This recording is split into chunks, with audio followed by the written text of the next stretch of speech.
Deep Dive Film School makes no claim of ownership of the film footage used in this episode. The film footage is owned entirely by the copyright holders. Also, we're going to spoil the hell out of this movie, so this is your warning. Welcome to Deep Dive Film School! This week we kick off our Taika Waititi Fest with 2016's Hunt for the Wilderpeople. Let's dive on in. Yeah.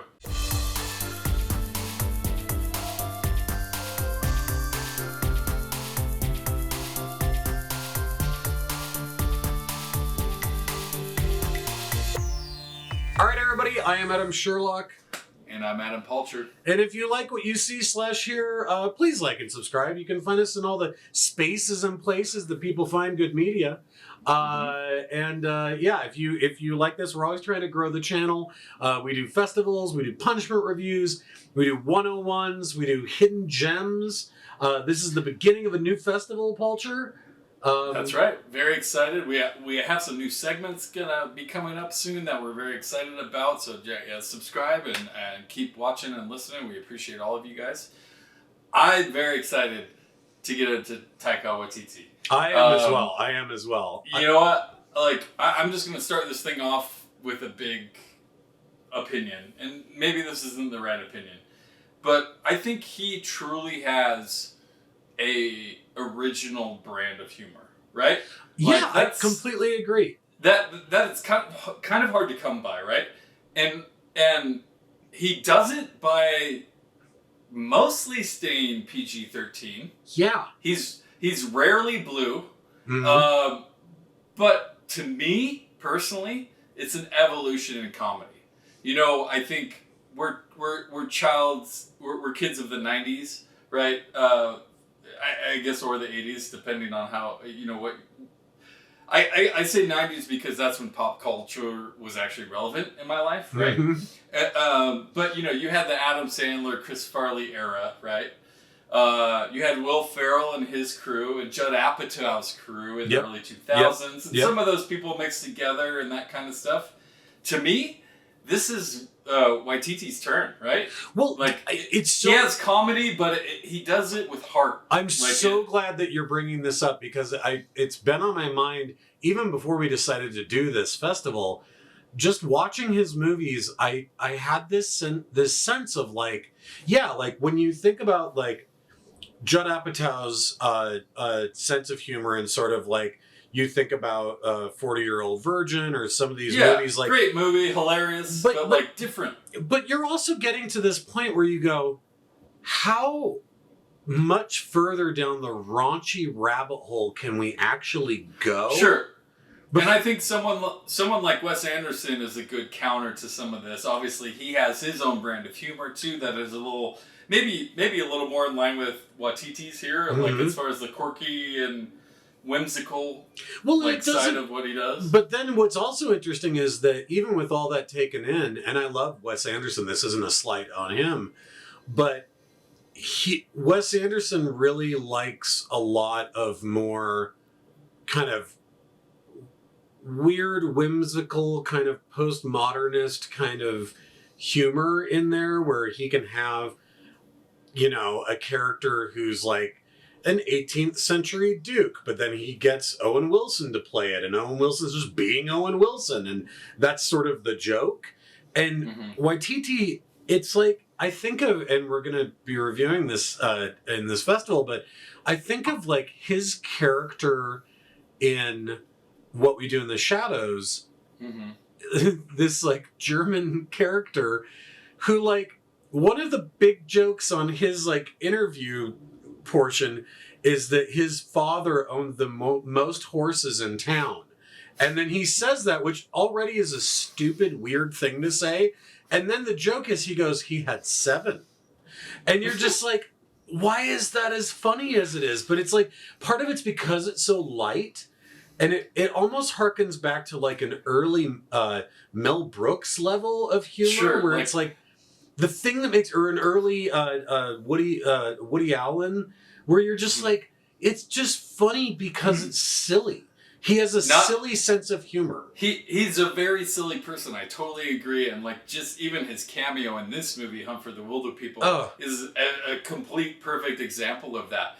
Even though he's an amazing writer and director. Yes. But he's also an amazing actor. Mm-hmm. And so you throw that on top of everything, and like he knows exactly what to do. He knows what he wants to do. I think he's like directing a Star Wars movie now.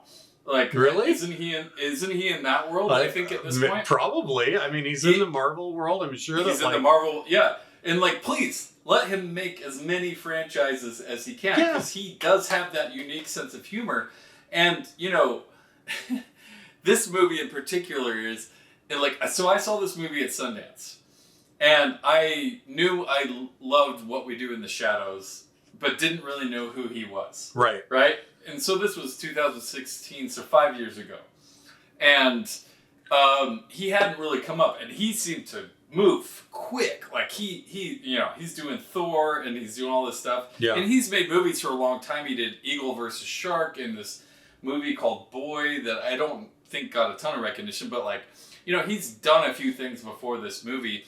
And obviously What We Do in the Shadows was like, I think probably his coming out party to a degree, right? Sure. And and in this movie, we have all these actors that we've, let's be honest, never heard of. And then we have Sam Neill, the old guy from Jurassic Park. Yep. And in the Q&A at Sundance, Sam Neill describes this film, and he's like, it's very funny, it's got very many funny people in it, and then one unfunny person.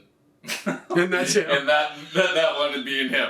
And which is great, right? This is like economy of the actor, right? Oh, Totally. This is the perfect definition of that, because you have like, this is the guy who hates kids from Jurassic Park. Yeah, right? he's got to be the sourpuss. It's perfect. Now he's stuck in this Up type scenario, right? The movie very Up, much where, like Up. where he the tagline for this movie is "Nature just got more gangster," right? And it's perfect. It's so perfect. I love that. I love all of the gangster rap. Julian Dennison, who plays Ricky Baker in this movie, is just like, mwah, like please, absolutely keep brilliant doing stuff. Agreed. And I think he went on to do other stuff. I think he's in Deadpool 2, maybe. I think anyways. But awesome actor, and like his original brand of humor really just fits here. But he's also an amazing filmmaker. Like you think of this opening scene, and it looks like it's this operatic, like weird synth music that he has like throughout this movie, and it looks like the Lord of the Rings, right? I mean, it is New Zealand. It is, and exactly, and they make a few jokes in here for sure, which I love. But it's like this gorgeous brush. I always want to say brush, but it's bush, right? But it's the bush. Yeah. It's the bush. Yeah. Anyways, but I love that. Interesting experience. Yeah, when we're first meeting Ricky, and we get like the montage of how he's a bad egg. And the montage is like spitting, right? And he's like knocking over stuff, knocking over things, and it's like everything that we're seeing. You're like, what? Like he's just these montages of him by himself, just being like the most middle of the road kid. Like that's the Waititi effect on this, right? That is his silliness being injected, because it's just like stupid cops and like No Child Left Behind.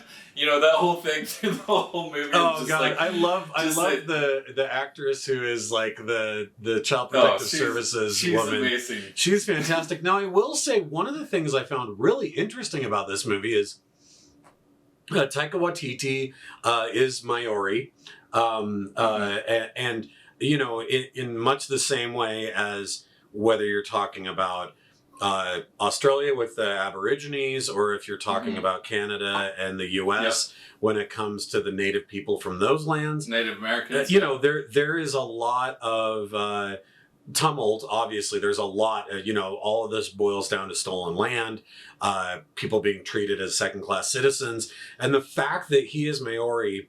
I think I'm saying that right. I think this is one of those movies where you don't see this a lot, where your main character of Ricky is also a tribal member, and that a lot of the other characters who pop up in this later on are also tribal members, right? And that I feel like there's some interesting subtext with the woman from Child Protective Services and that main cop, who at first is kind of always eating. Yeah, that he's guy. always eating, and he's kind of phoning it in. But there comes a point where both of those actors, the CPS woman and the cop, are also Maori, and you can see that there's a moment where the cop's kind of like, this lady's like, she's kind of a racist. She's a racist against her own people, right? And like, he kind of takes off and he starts kind of telling her to go to hell, even though it's just peppered in this really great comedy. There's a lot of subtext here about New Zealand culture that I don't think that we've ever really seen a movie tackle before, and I found that really interesting, even though it's never pushed to the foreground. I was gonna say it's there. It's in the mix, right? Because even when he meets the girl, that he kind of falls for, that has her long flowing hair, and he's like, oh, and then the older brother who's like, Ricky, you're all right, mate. Like, I want to selfie, That's her dad, and gets all the selfies. Yeah. Mm-hmm. Like all of that stuff, like, again, you're seeing that he's meeting some people that look like him, right? And that it's a very different thing for a kid who's been in and out of this foster care system. I just thought it was a really nice touch without ever getting heavy that adds an extra level of texture to this story.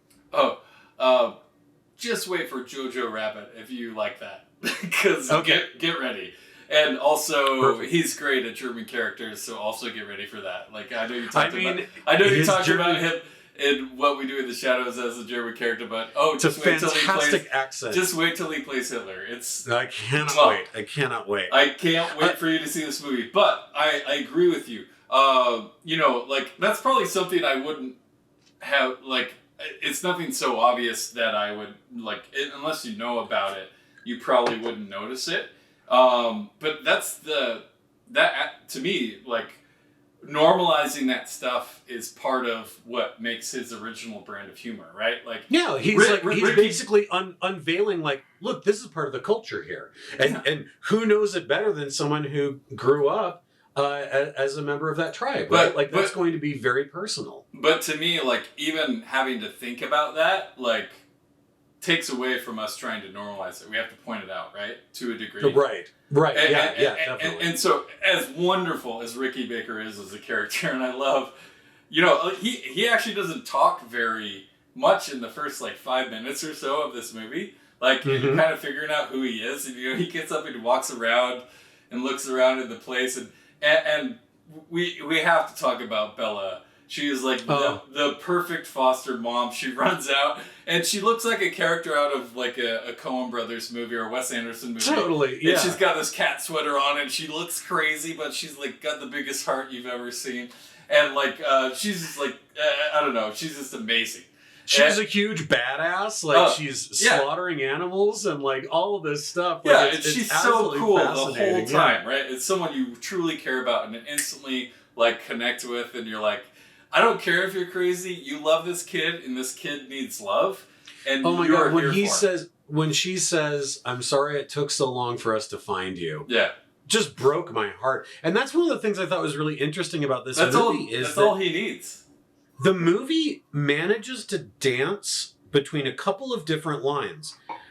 One side of the way that it dances is into your classic tug on the heartstrings. Here's the old curmudgeon and the young kid, and they got to try and figure it out, and that's there, right? And there's some really tender, beautiful moments. Well, in that. His intro is awesome, and the side cop is like, he's giving that pig a piggyback. Yeah, he's giving that pig a piggyback ride.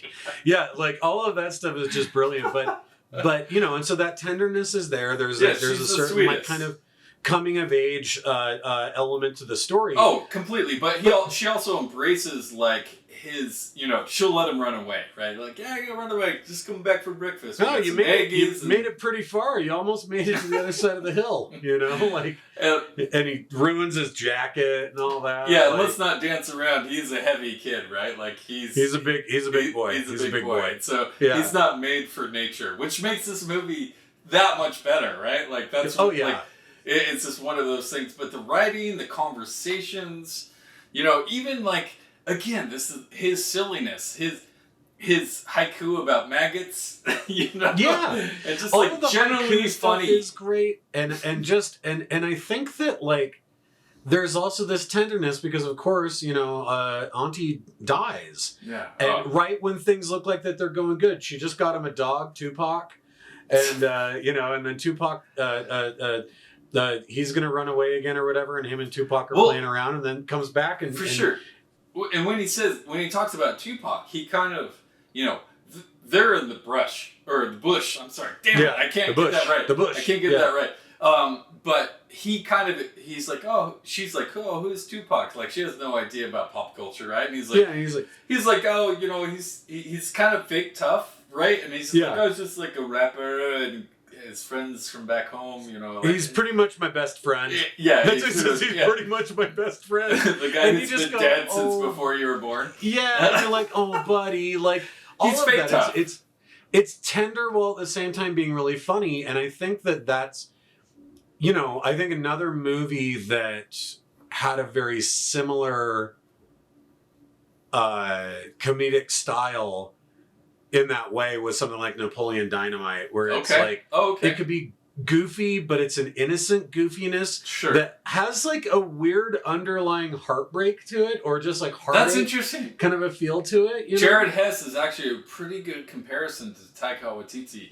I'd never put that together, but yeah, I like that. That makes a lot of sense. There's similarities there for sure, where it's like it doesn't have to be dirty, and it also doesn't have to be super slapstick. There might be a couple of slapstick moments, but for the most part, it's just this like gentle humor that's really, really funny. And I also love when you can have a kind of silly movie like this, and has this movie's kind of dreamy, right? It's kind of like magical in a weird way, but when you can throw like some kind of tragedy, like Bella passing away, and just having a heart attack or whatever happens to her that we never really find out. When you could throw a tragic event into a comedy and still make it work, that's not easy, right? Well, and I think that this movie manages to be, really, if I think back to the really, really good, long-standing, coming-of-age youth kind of comedies that I remember from like the 80s, I feel like that this fits in perfectly with something like that, something like a Goonies, where you go. Oh yeah, it's a coming of age story. Well, and you go there is the possibility of real danger here. There are a couple of like not blue, but just like like when Ricky's telling the hunters like, he made me do things I didn't want to do, and then if I wouldn't do it, then he'd just make me watch or whatever, right? And he's like, when they leave, he's what like, are you saying? What are you saying? Listen to yourself. And he goes, oh, I made you sound like you were a pedophile. And he's like, yeah, exactly. But you go, that's not so blue that it wouldn't still exist in a coming of age style comedy. Like it all still totally fits. I agree. Where you're like, it just works. It works in such a great way where it's very deeply funny to somebody like me in their 40s. And it probably would totally work that way to a 12-year-old in the same way, where they would get all those jokes and it would still just land, right? Yeah. And that's the wonderful balance of Taika here, right? Like, I mean, like, I think we're going to see it throughout this festival, how good he is at measuring that stuff, and then being able to step back and being like, it's kind of dirty, but like, not that dirty. But not really. Yeah. Well, just the moment where Ricky gets the shotgun and shoots into the ceiling and then says, shit just got real. Oh, and great moment. Yeah. The callback to it about a half an hour later when they run into the same campers or the same hunters, and now it's Sam Neill's turn to say, shit just got real. And you're like, yes, believe me, all of it. Yes. At the premiere of Sundance, when he said that the first time, the whole room exploded. It was the funniest part of the movie. Like, so ridiculous. So good. But I love that I don't know. I'm someone who always roots for the underdog, right? And so so someone like Ricky out in nature with Sam Neill, you know, they go out. He keeps trying to escape after Bella dies. I love that he burns up the thing with the paper plate as his face, like someone's gonna be like, oh, yep. That was him. No, he killed himself. I guess that was again the silliness of Taika over here. It's amazing. But you know, they kind of they stick it out with each other, right? And Hank wants out, and you know, like this is the best. This is the best situation Ricky's ever been in, and he doesn't want to leave it, right? And even though Hank. I want to say Hank. It's Hector actually, and they call him Heck. Oh, Hector. But with the accent, right. The whole time it sounds like he's saying Hank. Hank. Yeah. Hank. But once he's gone, he's like, "Oh, we got to send you back," and that turns into this whole manhunt and the whole main part of the story here, where they run away. But in the first day or two, Heck breaks his foot, and they have broken foot camp, and Ricky has to adapt, and you know, he doesn't know. Like Hank doesn't know how to read, and he discovers this stuff, you know, and you know, you think you're going into this movie as, oh, this is a great coming of age father-son kind of story, and it's really not. It's kind of a buddy comedy more than anything, right? It's not a father-son thing. He thinks they're best friends, just like him and Tupac. Well, and it reminds me in a lot of ways of the books from Roald Dahl. Yeah, I think of something like Danny the Champion of the World or the BFG, like these stories, or even the Fantastic Mr. Fox. I think of these stories that are like, you know, Ricky's their only hope, right? Ricky asks Heck, he's like, well, how did you catch this eel? That eel that or whatever it was. Yeah. The snake or eel thing that he comes back with like a branch, a branch with like leaves on it or something. He's got this eel, and he's like, "How did you catch it?" And he says, "The knack."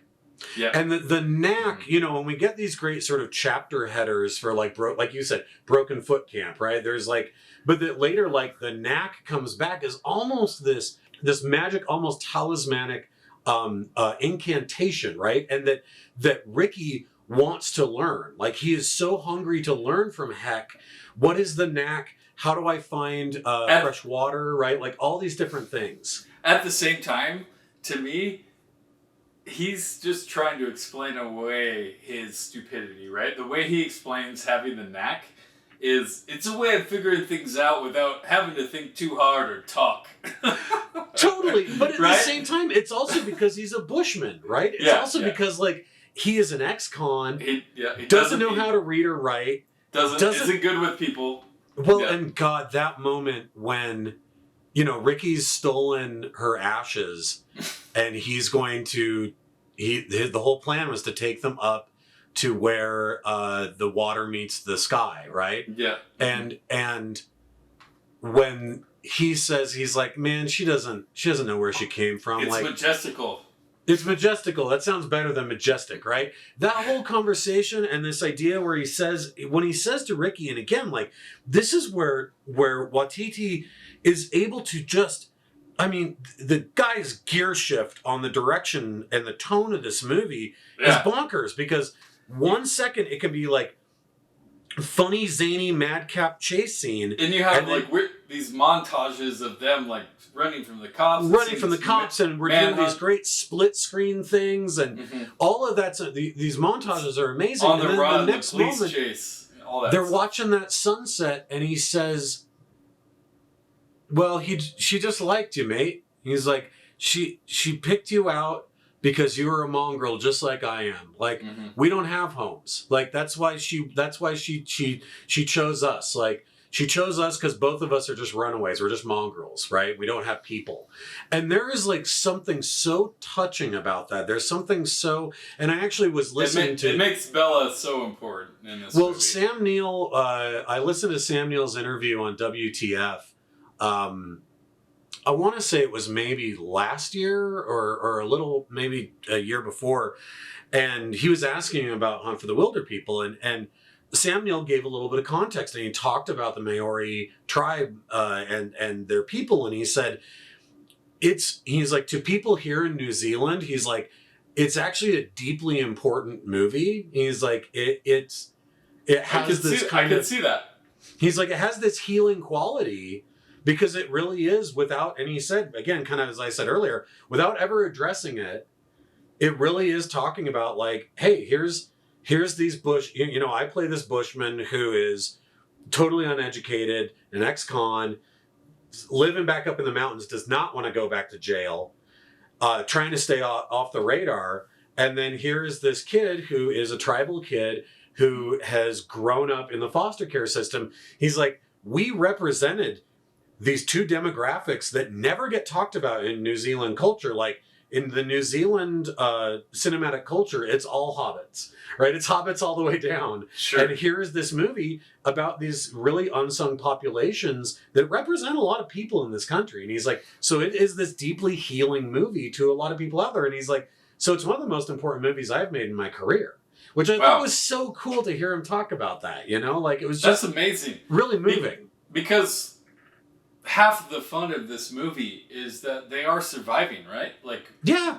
Ricky is adapting. They're getting closer. And they don't really have an end game other than, let's just keep surviving and running from them. We're Thelma outlaws. and Louise it, man. We're going to Thelma and Louise it right off the cliff. When they're in that Toyota at the end, when he's driving, I was like, I feel like they're going to drive off a cliff here in a minute. Like, it had that moment to it, right? And didn't you feel like, because, so from a really early point in the movie, we get these great hallucinations that Ricky has. The first one is the cheeseburger, the talking cheeseburger that turns out to be Sam Neill. First, it's a Sunday that is Tupac, his dog, right? Because he just wants to be a gangster so bad, right? But it's this Looney Tunes. It's this you're not a bloody gangster. It's this Looney Tunes, hungry in the wilderness kind of a thing, where it's like you see your companion as a hot dog or something. Yeah, you're in the middle of the desert. You see water. Yeah, and then when he sees the hamburger, and then the hamburger talks to him, and it's Sam Neill's voice, and you go, okay, so we might get a couple of these like hallucinogenic flights of fancy. We get another one later on with the bird that they both think that they may have seen, which I love that element. Well, then that's of course, a motivation moving forward. That's a motivation moving forward. But then there's also the girl with her hair being blown back, and he's wow. Oh yeah, she's amazing.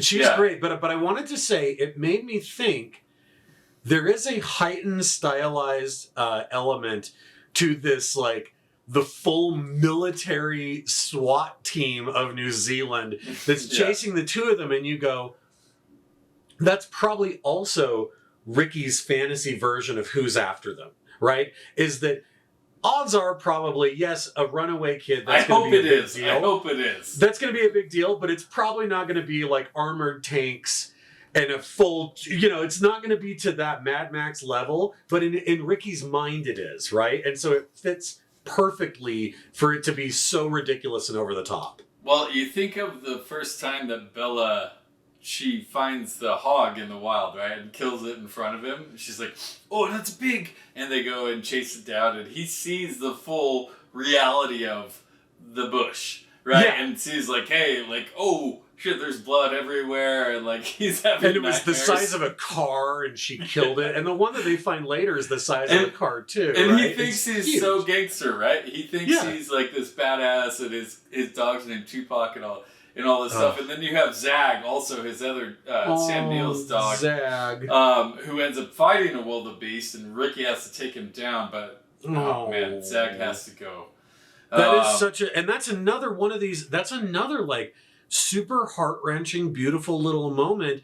And Waititi knows, it's funny, I think the only bait and switch he really does on us is the funeral scene. That's the only one where we think like, oh my god, this tragedy's happened super early in the movie. You don't want to go through the burger ring door, or the Fanta door. Yeah, he's like, but then the way that he's like, no, not vegetables. Jesus. Or not vegetables. Not vegetables. It's Jesus. No. Yes. And he's like, it's another door. What's beyond that door? And he's like, Jesus. It is Jesus. Oh, vegetables? That's just one of those amazing, hilarious moments. Like, my wife, for someone like me who is, I can tell you Spielberg's first 5 movies and the years they were done and everyone who was in them and all this stuff. My wife is not that person. She likes movies. She'll sit and watch movies and whatever it is. But Taika Waititi, she will quote him. She will go around saying, that is my favorite director. Really? Like, yes, because Wow. she loves every single one of his movies. They make her happy. And Yeah. to me, that helps define that he truly is changing comedy in film for the time being, right? Like, he has his moment now, and he is so effective, and he's doing it in such a graceful way.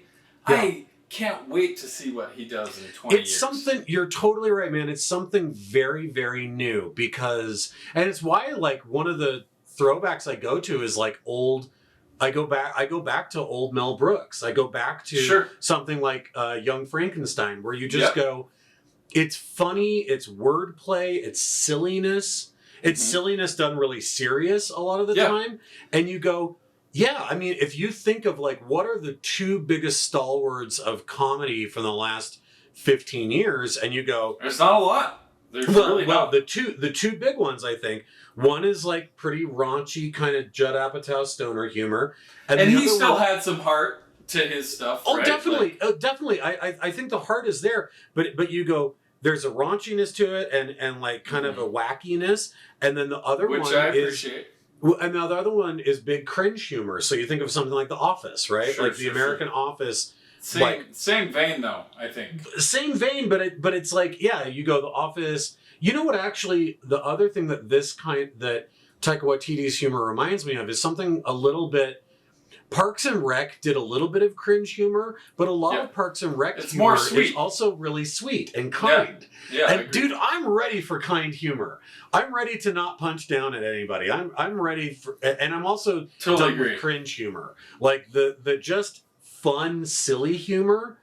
Like, that's why I'm so excited about this festival, because and just Hunt For The Wilderpeople just made me so damn happy after I watched it. It's just fantastic film. And the fact that so they couldn't get the rights to Happy Birthday, so Bella sings Ricky Baker, oh, happy birthday. It's so good. Oh.